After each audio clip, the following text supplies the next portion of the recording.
The situation in the Middle East is turbulent, complicated, and can be very confusing.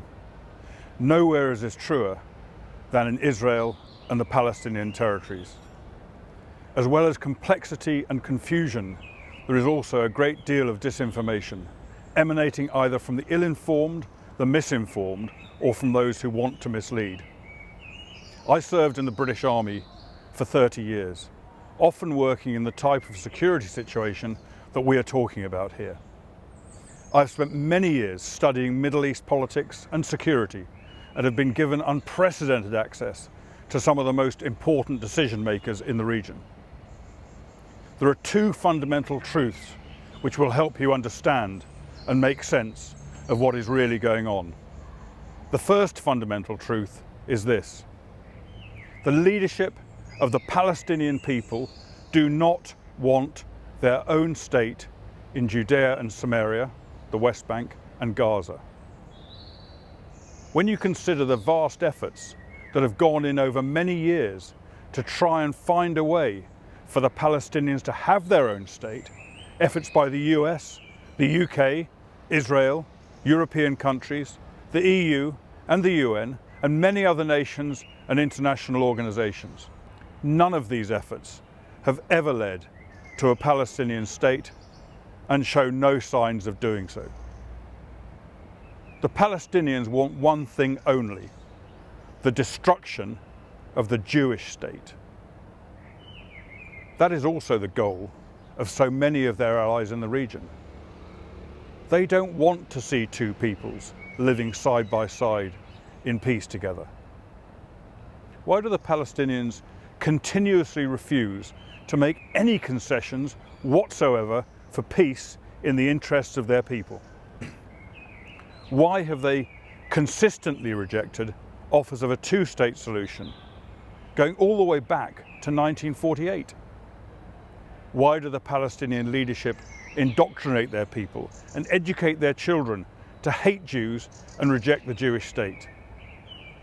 TV shows, school textbooks, films, newspapers, magazines, websites, all official Palestinian materials and publications deny the Jewish state any right to exist and incite hatred. The indoctrination is so profound and so malignant that young boys and old women can just pick up a knife and go out and stab and slash a pregnant Jewish woman. The strength of their hatred is underlined by their knowledge that they themselves may well die in their violent acts. Why do the Palestinians attack Israel from Gaza with rockets and terror tunnels, inciting military exchanges that they know they cannot possibly win, that they know will result in dead Israelis, but death and misery for many more of their own people?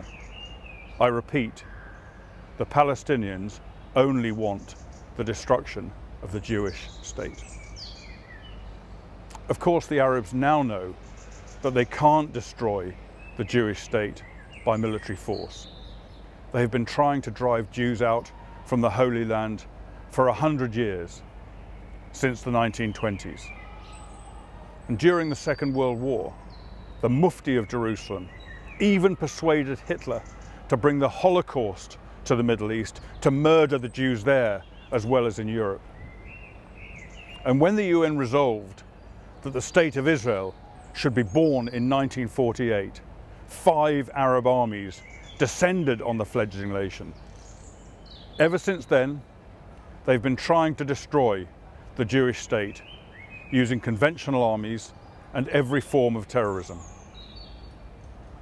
Each time they failed and were themselves defeated. Their failure led to a completely different strategy: demonizing, slandering, and distorting the truth about Israel in order to bring about her isolation and destroy her. This is a second fundamental truth. We are witnessing the greatest smear campaign in the history of the world. We see evidence of this every single day in the newspapers, on the radio, on the TV, all over the internet, at the UN, at the EU, and other international bodies, by many governments around the world, in our schools and universities and by human rights groups. In 2015 alone, the UN General Assembly adopted 20 resolutions against Israel and just 3 for the rest of the world combined. Not a single resolution was adopted on gross and systematic abuses committed by China, Cuba, Egypt, Pakistan, Russia, Saudi Arabia, Sri Lanka, Sudan, Yemen, Zimbabwe, or on dozens of other gross and systematic human rights violations. Just one resolution was adopted on Syria, a regime that has murdered more than 200,000 of its own people. 20 resolutions for Israel, 1 for Syria. The UN Human Rights Council consistently singles out Israel for false accusations of wanton brutality and war crimes. Allegations that have been dismissed by America's most senior military commander and by generals from around the world who have said that Israel goes to unprecedented lengths to avoid death or injury to civilians on the battlefield. In 2016, the UN Commission on the Status of Women concluded its annual meeting by condemning only one member for violating women's rights, Israel. There were no condemnations of any of the other 191 countries, in some of which women's rights are really violated systematically and daily. The anti-Israel falsehoods and abuse delivered from the UN resonate around the world and are then echoed and repeated in schools, universities, human rights groups, and the media.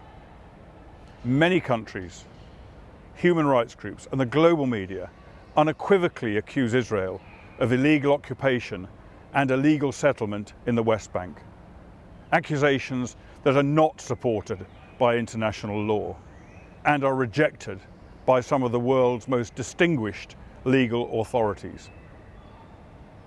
These two fundamental truths represent the reality of the conflict between Israel and the Palestinians. Look at every event, consider every argument through the prism of these two truths. This is Richard Kemp in London for Gatestone Institute.